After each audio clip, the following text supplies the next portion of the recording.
Pay attention closely to this next segment.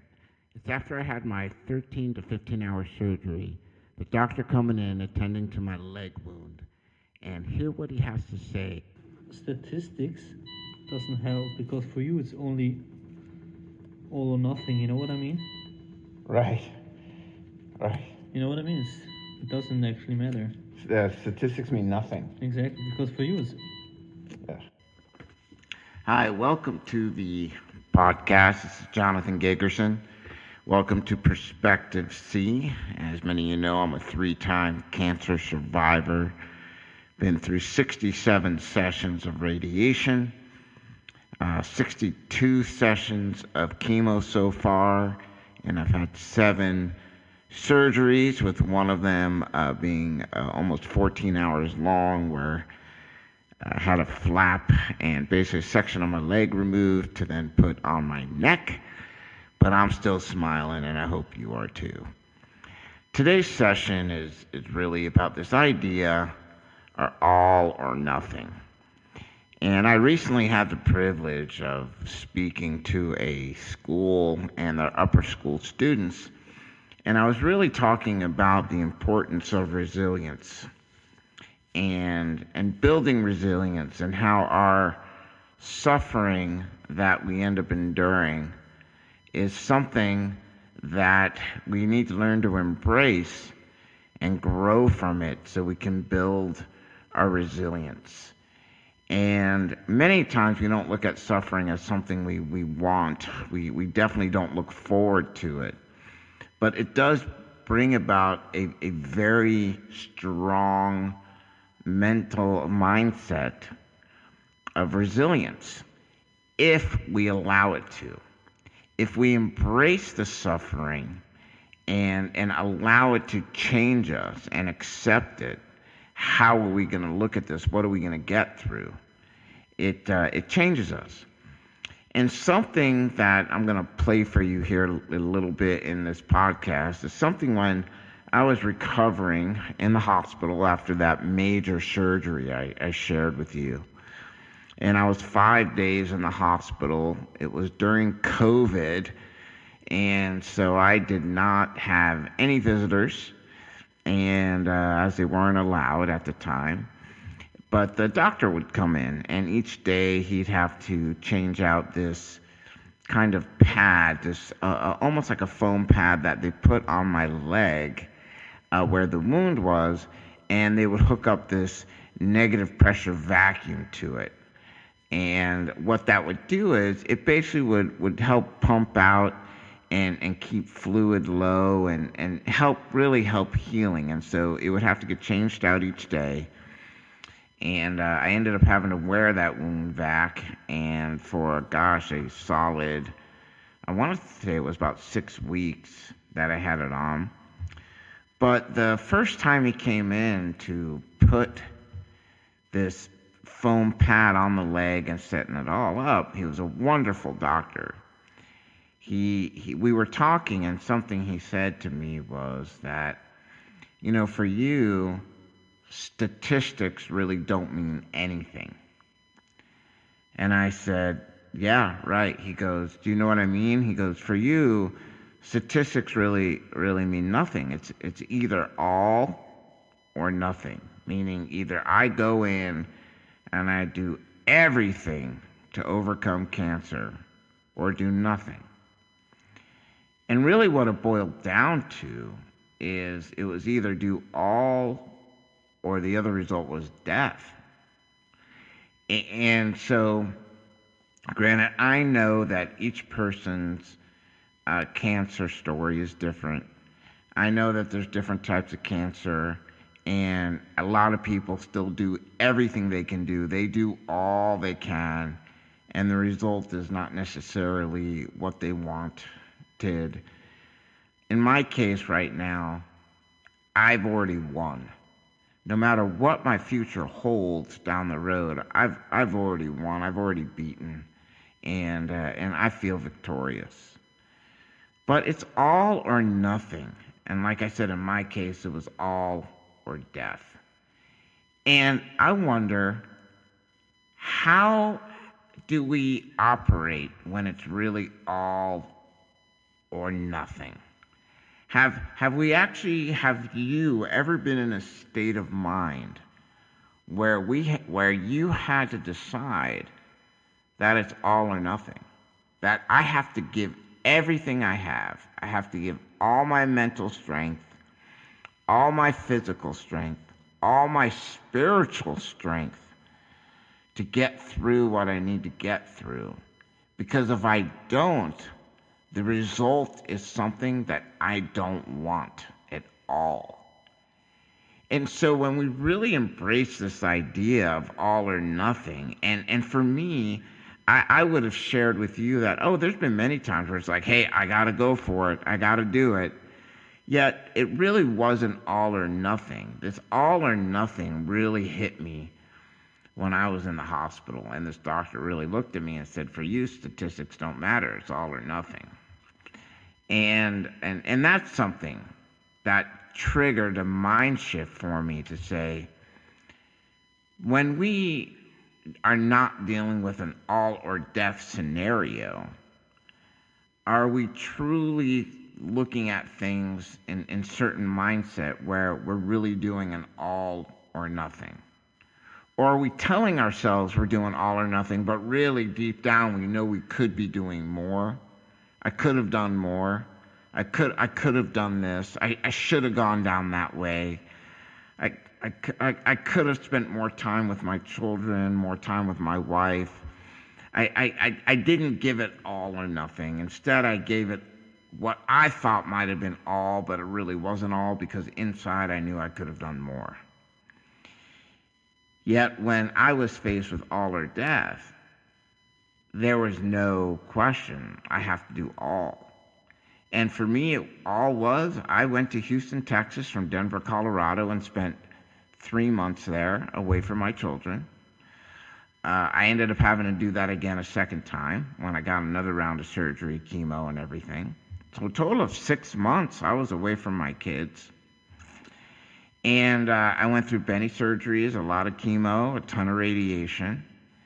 But yet I did all or nothing. Because I knew at this point it was all or death. And now I don't know that we need to look at every situation as it's all or death. I don't want to encourage you to say, look at everything and say, hey, it's either all or death, because that's not the truth. That's not reality. Yet I would like to escalate your mindset to thinking, if I have something that's so important that needs to be done, or I want to make sure I'm present for, am I truly giving all or nothing? Because there's no reason to just put some effort into something. If it's truly important to you, you have to give it all. You have to put your full focus in. The other aspect of this is when the doctor says statistics mean nothing to me. He said, for you, statistics mean nothing. And he was right. And the reason is because if we were to look at the statistics of my situation, they were all over the place. They really didn't apply. One, because the cancer I was diagnosed with is so rare that out of 4 million people, 10 to 15 people get it every year. Some of my markers that I had my cancer, sure, they were able to relate to them to other cancers, so they can kind of formulate some treatment ideas and plans. But there were no real ground statistics because this was kind of new, and it's still new. So if I was to look at statistics for survival rate, or will this work, or will the chemo work, will the surgery be successful, there really weren't any to look at. All I needed to do is go, this is what my doctors are recommending. Do I believe for me this is the best course of action? And how do I feel about it spiritually? How do I feel about this? How does my wife feel about this and my children? And I needed to make that decision to say, you know what? This is right for me. And I had to make a decision to say, I believe this will work for me, that I will, in my opinion, and I still believe this today, will be cured. And sure, I will do whatever I need to do, which is right now I'm still get treatment every month. But the truth is, the treatment, it's working, but we still don't know how statistics. For all we know, the treatment could have worked, and I don't need to be getting it every month. But we don't know that. We don't know because there's no evidence or statistics from an MD standpoint that can say, hey, we can stop treatment. What they do know is that they shouldn't stop treatment because in relatable cases that may have some of the markers, if they stop treatment, the cancer has an ability to come back. So it's why stop treatment? There's no reason to, but is there the possibility that I don't need treatment anymore? In my opinion, I believe there is. But right now, I've decided to continue to treat. So you have to look at things as well as not only are you putting in things all or nothing, but also are you looking at the statistics and buying into the statistics about what your possible outcome is? Because I haven't looked at any statistics about what my outcome could be. I'm sure if I did, I wouldn't be very happy with them. I'm sure it would be a depressing moment for me. It would be something that would not make me feel better about my condition. So I've chosen not to look at them. But not only that, they're really not relevant statistics. Because in anything that we do or anything that we want to go for, statistics are a generality of a mass of people. The last time I checked, sure, people, we have a lot of similarities, but each one of us is a very complicated biomechanical machine that we're not all exactly alike. In fact, none of us are exactly alike. I mean, even identical twins, they say, have differences. So a statistic that takes a group of people that gives them some type of marker result is great, and it does give evidence, in my opinion. It's my opinion only. I'm not a doctor. I'm not I don't do statistics for a living. In my opinion, it gives a relevant standpoint to say, in this group of people, this is what happened, okay? And they try to take a mass of people that have different backgrounds, different aspects, places, races, all those kind of things that are important. But at the same point, if you weren't part of that study or you weren't part of that group, those results may not apply to you at all. And thus, getting a drink of water here, thus, those statistics mean nothing to you. So why buy into them? Instead, change your mindset to go, I'm unique and different. I believe that my biomechanical machine is not part of the bad, but actually is the good. And I believe that the medicine that is going to be given to me, it works. And that I will be cured and I will be healed from this. Or I want to go for this position, or I want to accomplish this. And statistically, it may show you're very unlikely to make that happen. So don't bother. Yeah, but hold on a second.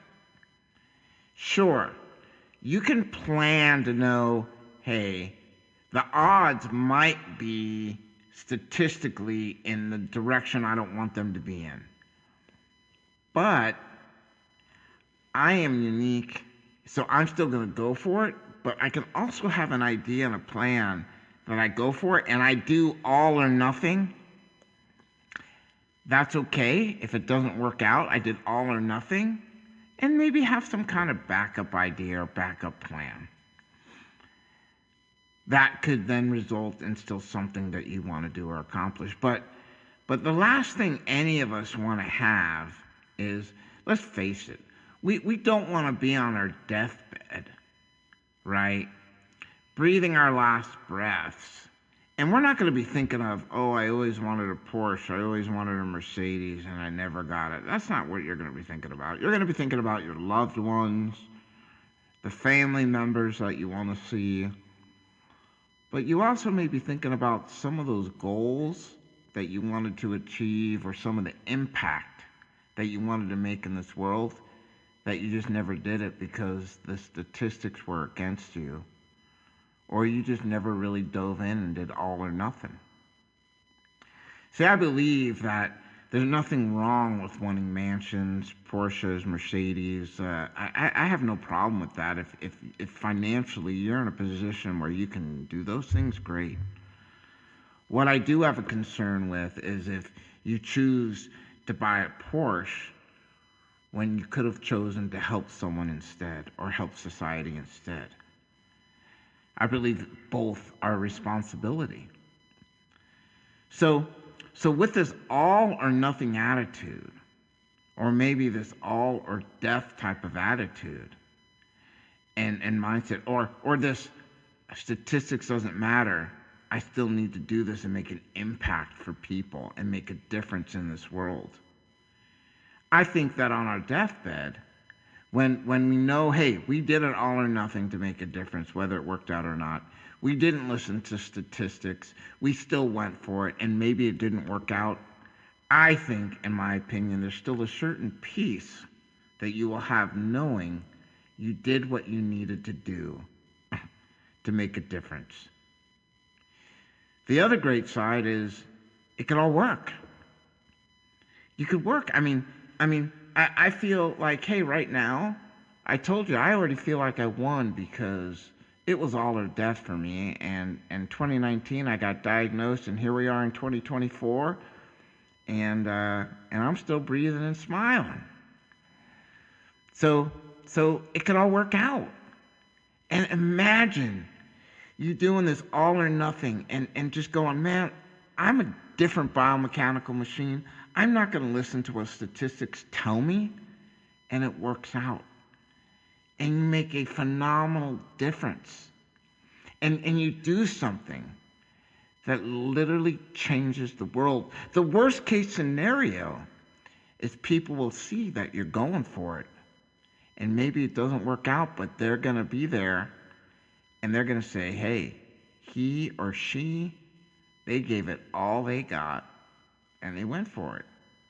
And whether that's just all you got and wanting to be the best mom, dad you could be, the best husband, wife you could be, the best mentor to others you could be, the best donor you could be, just know that whatever that is, you give it all or nothing. And don't listen to statistics. I wanted to share that with you today because it's on my heart. And I want you to think about today that you got this. Know that Jonathan Gagerson had to make a decision. It was all or death. I had to make a decision to say, statistics don't matter. I'm going to continue on. And I want to encourage you to do the same thing. You may be looking at a big problem today. You may be looking at something that is really gutting to you. You may be looking at an illness that I look at every day. Just know statistics don't matter to you. Doctors may tell you something. They have to do that. Doctors are amazing. They're going by what they research and what study shows, and there's a lot of relevance to that. I'm not discounting that at all. Yet at the same point, it doesn't mean you have to fully believe it. You can choose. You can. You can truly choose to say, okay, that's what the studies show. But I'm not a statistic. I'm a biomechanical human being. And I believe I'm going to beat that. I believe it. And I'm willing to do all I need to do. And you can do this. I want to encourage you to live each life each day. Know that I'm sitting here with all my surgeries, chemo, radiation, scars, tongue that doesn't work great, lips that don't work great, a throat that doesn't want to swallow that great. But I'm still smiling, and I want you to keep smiling too. Thanks for joining us, and be on the lookout for the next. I'd love it if you would subscribe, share, download, so we can get this out and get this message to those who need it.